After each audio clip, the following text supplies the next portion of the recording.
Assalomu alaykum. Assalomu alaykum. Mening eng bilimdon, eng oqil, eng dono o'quvchilarim. Sizlarning bilim darajangiz men bilan tenglashib qoldi. Ba'zilari mendan o'tib ham ketdi deb o'ylayman. Kechagi javoblaringizni, kechagi fikrlaringizni, kecha o'zingizni tushlaringizni ko'rib, to'g'risi biz hakamlar hay'ati sizlardan nihoyatda xursand bo'ldik. Bugun sinov davom etadi. Bugun bilimlar bahsi, bilimlar bayrami bugun yana davom etadi. Kecha holatni ko'rdik. Kecha taqdimotingizni mana guvoh bo'lishdi. Kecha sizning 10 ta savolga qay darajada aniq, tiniq javob bergan holatlarni biz ko'rdik. Bugun esa kecha og'zaki ahvolingizni, bilimingizni ko'rgan bo'lsak, tekshirgan bo'lsak, bugun sizni yozma savodxonligingiz qanday? Shu masalani sizlar yozgan inshodan ko'rib, olib, o'qib, Xudo xolasa uni ham xolis baholaymiz. Inshoning shartlarini bizga hozir Shahnoza, sizlarga Shahnoza tushuntirib beradi. Nimalarga e'tibor berish kerak? Qancha vaqt beriladi? Qanday baholaymiz Shahnozaga?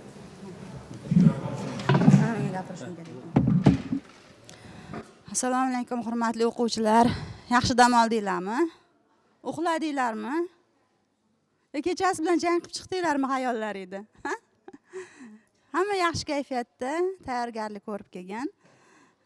Insho shartlari bilan tanishtiraman. Maktabda ham yozib yurgan inshoinglar o'sha talab. Faqat bir yaxshilab eslatib o'taman. Demak, oranglardan bir kishi chiqib, yuqori sinfdan ham, quyi sinfdan ham bir kishi chiqib bilet tortadi. Biletda qaysi mavzu chiqqan bo'lsa, o'sha mavzu bo'yicha insho yozasiz. Insho yozganda asosiy mavzudan chalg'ib ketmang. Mavzuga tez-tez qarab tursangiz, boshqa tomonga o'tib ketib qolmaysiz. So'ralgan mavzu bo'yicha yozing. Masalan, fitrat tushgan bo'lsa, Behbudiydan, Cho'lpondan yoki boshqa ijodkorlarni misol keltirishingiz mumkin. Chuqur kirib ketib qolmanglar. Asosiy mavzuga e'tibor qilinglar. So'ralgan narsaning mazmun mohiyatini ochib berish kerak. Tinish belgilarida xatoliklarga yo'l qo'ymang. Imlo xatolarga yo'l qo'ymang. Uslubiy xatolarga yo'l qo'ymang. Uslubiy xato degani g'alizliklar. Noto'g'ri so'zlarni qo'llash, jumlalarni boshi bilan oxirining bir-biriga to'g'ri kelmay qolishi, mantiqiy fikrning noto'g'ri bayon etilishi, mana shu jihatlarga, demak, imlo xatolariga, tinish belgilariga, uslubiy xatolarga diqqat e'tiborli bo'lasiz. Ayniqsa uslubiy xatolar balingizni, bahongizni tushirib yuborishi mumkin. Endi sizga qo'yiladigan talab 45 daqiqa vaqt beriladi. Boshlaymiz deymiz, hamma bir vaqtda boshlaydi. Tugatgandan keyin yakunlaymiz deymiz. Ruchkani qo'yasiz, yopasiz. Vaqt tugagandan keyin davom ettirmaysiz. Agar vaqt tugagandan keyin ham davom ettirsangiz, biz siz inshoingizni olmaymiz. Tushunarli? 45 daqiqa vaqt beriladi. Eng kamida 2-3 sahifa, undan kam bo'lmasin. Fikrlarni ilmiy asoslari bilan, dalillari bilan, jadidlarni fikrlari bilan dalillab, uslubini to'g'rilab, chiroyli qilib yozinglar. Oddiy rejami, murakkab rejami? Xohishingiz. Xohlasangiz oddiy reja tuzing, xohlasangiz murakkab reja tuzing. Chiroyli epigraflar olinglar. Tushunarli? Daftarni chetdagi hoshiyalarga e'tibor qilinglar. Chiroyli xat bilan yozinglar. Inshoga qanaqa talab qo'yilsa, o'sha talablar qo'yiladi. Tushunarlimi? Endi muhtaram o'quvchilar, bizi qo'limizda mana shu siz tushuntiring. Keyin olsin, keyin hozir 2 ta o'quvchi kelsin. Demak, keling. shunday bo'ldi. Uni tanlab ochib bersalaring, hozir bilib olamiz. Tekshirib ko'ringlar. Tekshirilgan, muhrlangan deb bularga ishonib bo'ldi. Bir tomondan sanab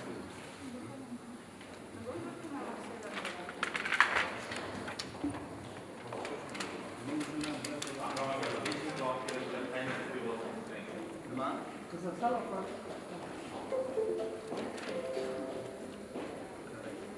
6-8. Siz 8. Siz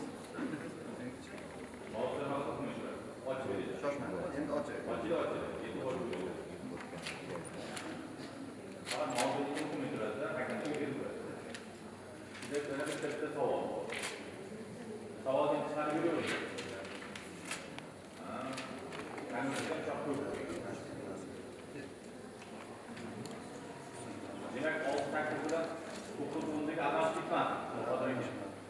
Hozir qaysi bahorda qo'lida katta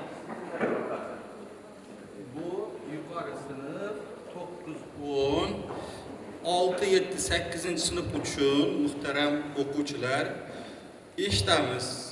Jadid she'riyatida istiqlol ohanglari. Jadid she'riyatida istiqlol ohanglari. Biz sizlarga yo'q, qog'oz daftarlarni bergandan keyin unga yana alohida aytamiz. 9-10 sinf o'quvchilari uchun, muhtaram o'quvchilar, jadid dramalarda millat masalasi. Yozmanglar hech hozir yozadigan narsalarni beramiz. Mana bizni qo'limizda sizlar uchun o'tiringlar qizlar. Maktabgacha va maktab ta'limi vazirligi tomonidan tayyorlangan maxsus daftarlar, bu tarixiy daftar bo'ladi. Uni ochadigan bo'lsak, hozir tarqatib chiqamiz. Buni ochadigan bo'lsak, birinchi sahifasida ochib beryapman. Birinchi sahifasida mana turibdi insho, bu yerda ism familiyangizni yozasiz, undan keyin mavzuni yozasiz. Ism, familiya, mavzu. Undan keyin ochasiz. Bu yerga inshoni yozmaysizlar. Inshoni keyingi sahifadan yozasizlar. Bitta ochib inshoni keyingi sahifadan yozasiz, chunki birinchi betini bizga vazirlikdan kelgan mas'ullar uni maxfiy qilib beradi. Kim yozganini tekshiradiganlar bilmaydi. Uni yirtib oladida, uni raqamlab beradi. Bu yerda xolislik uchun, to'g'rilik uchun, tanish bilish, ortiqcha mashmashalar, ortiqcha shubha gumonlar bo'lmasligi uchun mana shu holatni bizga qilib beradi. Hozir agar hammaga tushunarli bo'lsa 7-8 javlon bilan Shahnoza. Hozir daftarlarni tarqatamiz. Shahnoza. Ana 9-10 qaysi tarafda? Ha, bo'ldi.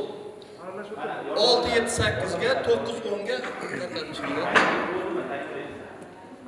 Ha, yordam berib oringlar.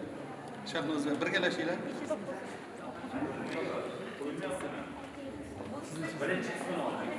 Hozir aytaman.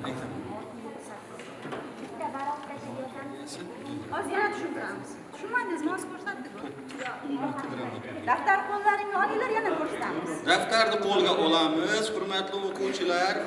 Ichini ochamiz, shoshmaymiz.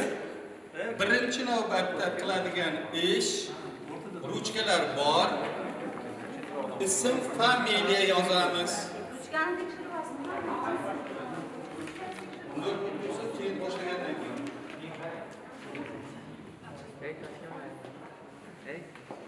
Hammaga yetib oldi.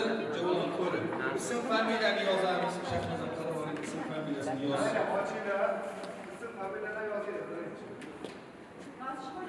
Hamma yozib bo'lgandan keyin aytsanglar, men insho mavzusini boshqatdan sizlarga tushuntiraman. Aytib beraman, yozasizlar. Mana yozib qo'yamiz. 6, 7, 8 sinf o'quvchilari diqqatiga eshitasiz meni va mavzu degan joyga mavzuni yozasiz. Jadid she'riyatida yozamiz. Jadid she'riyatida istiqlol ohanglari. 9 bilan 10 yozmaydi. 6, 7, 8 sinf o'quvchilari uchun mavzu jadid she'riyatida istiqlol ohanglari. Yozib bo'ldi, to'g'rimi? Javob qarang, yozib bo'lishdimi? Yozib bo'ldi, rahmat. Endi 9-10 sinf uchun hech kim hech narsa yozmasdan o'tirsin. 9-10 sinf uchun jadid dramalarida millat masalasi. Jadid dramalarida millat masalasi. Ulgur degan yozib. Shahnoza qarab oling. Hamma ulgurdimi? Ha. Mavzuni yozib ulgurdi. Rahmat. Endi birinchi betni o'tkazamiz hamma. Ikkinchi betni o'ng tarafidan, tepadan naryoqda mavzular yozilgan, bu yoqqa odatda insho yozishda reja tuzishni biz ixtiyoriy deb qo'yganmiz. U reja tuzish mumkin, tuzmaslik mumkin, oddiy reja tuzish mumkin, murakkab reja tuzish mumkin. Sizlarga qaysi biri qulay bo'lsa, shu ishni bajarasiz. Muhtaram, bir varaq ochgandan keyin ha. bu yoqdan boshlab ketmang. Hozir kimlardir bu yoqqa o'tib ketyapti. Yo'q, nariga. Bu tomonga o'tib ketib qolmang. Mana birinchi betga ism familiyani yozdingiz, ism sharifingizni, mavzuni yozdingiz. Bitta ochasiz. Ochasiz, nariyoqdan Va boshlaymiz. mana shu. Yo'q, buni yirtib olamiz. Yo'q, ha, buni yirtib olamiz chunki. Bo'ldi, tushunarli. Demak, ana bu yerdan boshlab. Ha, shunday. Tushundinglarmi? Bu bo'sh qoladi. Bu bo'sh qoladi, keyingi betga o'tiladi. Chunki u yirtib olinadi, shifrlanadi bunday qaraganda. Mavzuga ham yozib qo'yaylik. Kim yozganini bilmaydi. Muhtaram o'quvchilar, hozir vaqtni qo'yamiz. Undan oldin sizlarda savol so'rash imkoniyati bor. Kimda qanday savollar bor? So'rang. Jadid she'riyatida biz nimalarni qamrab olishimiz kerak? Ha, mana istiqlol ohanglari degan masala turibdi-ku. Ha.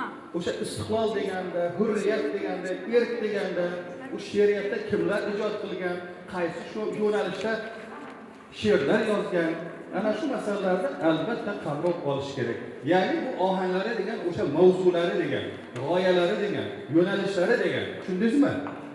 Yana savol, marhamat, so'rang. Yo'q, mavzu birinchi betda turibdi. Reja qiladigan bo'lsangiz, reja deyish mumkin. Yana so'raylar. So'rang.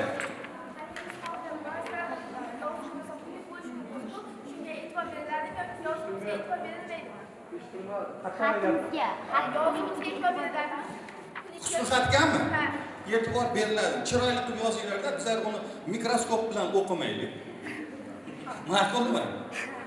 Chiroyli qilib yozinglar. U misol uchun yozuv baribir odamning ruhiyatini, kayfiyatini, bilimini, ba'zi bir shu jihatlarni ham ko'rsatadi. Marhamat, yana kimda savol bor? Ha, yonidagilar bilan gaplashish, bir-biriga hadaf berish, iltimos unday gaplar bo'lmaydi.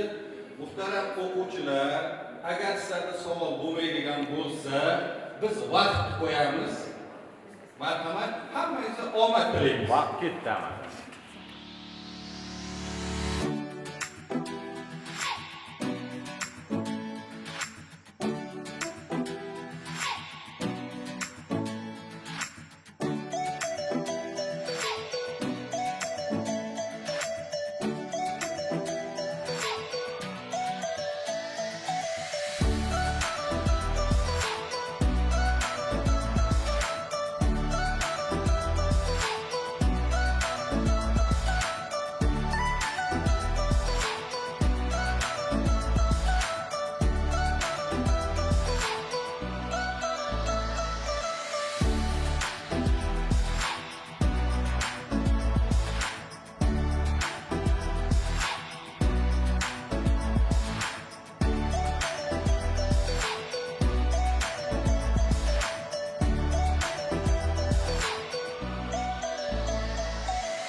Kim yoqmadi? Sizlarga aytdim. 16.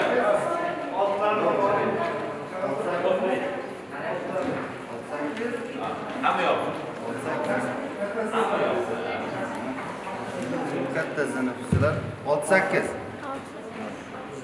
To'qqiz talog'ida 6-8 talog'ida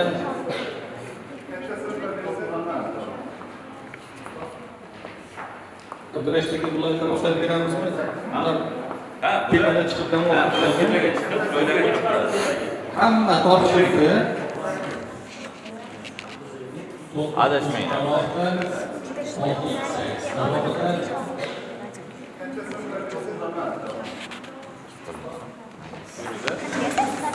Berib olavering. Xayriyatki, xulosani kengroq ifodaladi. Bu yil jadidlar izidan tanlovimizning 2-yili. Albatta har bir bosqichda bir yangilik qo'shilib borilyapti. Eng qizig'i bu yangiliklar o'tgan yili shu Germaniyada bo'lib qaytib o'sha tadbirda jarayonda ishtirok etgan o'quvchilarning taklifi ham inobatga olindi. Jumladan viloyat bosqichida inshoni kiritdik. O'tgan yili insho yo'q edi va shu viloyat bosqichidayoq biz talaba o'quvchining ichidagi ijodkorlikni topish imkoniyati paydo bo'ldi. Kecha ya'ni o'zini loyihasini taqdim qilish bu yangi shart. O'tgan yili bu ham yo'q edi. Endi mana shu loyihalarning ichidagi asosiy qismining ta'lim samaradorligiga bag'ishlanganligi, bugun maktablardagi o'sha ta'lim bilan bog'liq muammolarning o'quvchilar e'tibor qaratayotgani, ekologiya, suv, tuproq, o'sha tabiatni asrash masalasida bularning takliflari, energetika, endi bir o'ylab qaraganda hatto qadriyatlar, til masalasidagi ularning tayyorlab kelgan loyihalari hattoki davlat tomonidan bir nima qilinishi mumkin, hurmat bilan qabul qilinishi mumkin va bundan biz bilyapmizki, demak yoshlarimiz nafaqat tarix uchun, balki bu ilmlarda, bu o'rganishlar ularning kelajakda bo'ladigan sohalarida, biri energetika bo'lishi mumkin, meditsina bo'lishi mumkin, jamiyatimizdagi hamma muammolarga befarq emasligi, aksincha bugungi zamonaviy usullar bilan u demak ko'rayotganligi quvonarli hol. Bugungi insho shartimizda ham asosan biz o'quvchilarga aytayapmiz, chunki biz birinchi shartda bilib bo'ldik. Bolalar nihoyatda kuchli o'zlashtirgan o'sha jadidlar merosini endi biz sizning qalbingizda, sizni o'zingizni ko'rmoqchimiz. Demak, u qanchalik o'sha olingan ilmlar qalbga o'rnashgan va inshoda ham shu asosiy e'tibor qaratilishini so'radi. Assalomu alaykum. Men Sulaymonova Kumush. Jadidlar Izidan Respublika tanlovining 2-chi shartdan chiqdim. Bu shartda biz o'zimiz bilgan mavzular asosida insho yozdik. Bizga jadidlar she'riyatdagi istiqlol mavzusi, istiqlol g'oyalari tushdi. Men o'qigan adabiyotlarim asosida mana shu shartda bilimlarim bilan insho yozdim. Inshodan ko'nglim to'ldi. Ana endi natijalarni kutib qolamiz. Xudo xolasa birinchi o'rin albatta bizniki bo'ladi degan umiddaman. Men Buxoro viloyati Vobkent tumani 18-umumiy o'rta ta'lim maktabi sinf o'quvchisi Turobboy Aziza bo'laman. Biz respublika bosqichiga yetib kelgancha tuman va viloyat bosqichlariga qatnashdik va unda faol ishtirok etib, respublika bosqichiga yo'llanmani qo'lga kiritdik. Tayyorgarlik jarayonlari yoz oyidan beri tayyorlanamiz bu tanlov uchun. Chunki barcha kishi kuchli tayyorlanib keladi. Sovg'aga, Germaniyaga sayohat qo'yilgani uchun hamma kishi bu sayohatga borishni istaydi. Respublika bosqichida biz 3 ta shart asosida o'z bilimlarimizni sinab ko'rdik. Birinchi shart savol-javob, ikkinchi shart loyiha taqdimoti va uchinchi hozir insho shartidan chiqdik. Insho shartida jadidlarimiz faoliyatini yoritib beradigan mavzular bo'ladi. Bizga jadidlar dramalarida millat masalasi degan mavzu tushdi. Men bu mavzuga qo'limdan kelgancha jadidlar faoliyati, dramalar haqida ma'lumot berib o'tdim. Assalomu alaykum avvalo hammaga. Bizda bugun inshodan jadidlarning ozodlik borasidagi she'riyat mavzusidagi insho tushdi. Bu ozodlik, hurriyat borasidagi she'rlarda aks etgan parchalarni qayd etdim. Rejalarimning mazmuniga to'g'ri kelishiga imkoni boricha urindim.